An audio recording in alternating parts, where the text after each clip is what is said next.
Welcome to a book tour stop for To Sing Like a Mockingbird by Jan Notzon. Shout out to Break Even Books for coordinating the book tour, and if you're an indie author, definitely check them out. Guess I would say that this is a lit fic, but it's very much a hard-hitting contemporary. Our main character is Justin, who's like the idealistic teacher. As an educator, I get it. He really believes in education as being the thing that could save the world. He's reeling after the passing of one of his students, which is hard for anybody who cares.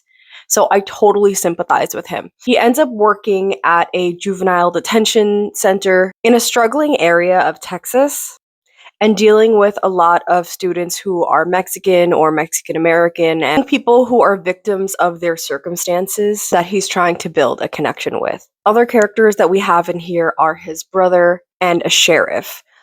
So his brother, Nick, I believe his name was. Justin and Nick are part Hispanic, but also part Jewish. There's a really interesting section that I liked where we got some like back history as to their mother and how she survived the Holocaust. You would think that when someone is so closely connected to injustices that it would open their eyes to more injustice.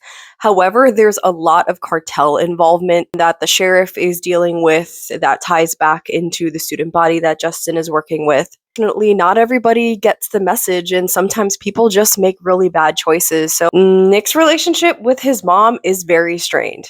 The sheriff is also an interesting character because technically he's on the right side of the law, like he's not involved with the cartel, but he's also not a great person. So everyone here is very morally gray, very complex. Justin is not perfect either, and neither are his students. Author was really trying to demonstrate how complex it can be to move through the world today where things are just not entirely fair, but doing the best that you can.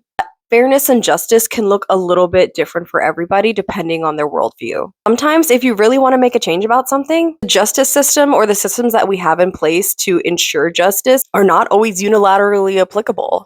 And so we get a little bit of introspection as to like how that happened and how they got wrapped up in very different things. This definitely isn't your kind of book where everything is wrapped up in like a pretty little bow at the end because everyone is so morally complex. If this sounds like something you're interested in, check it out.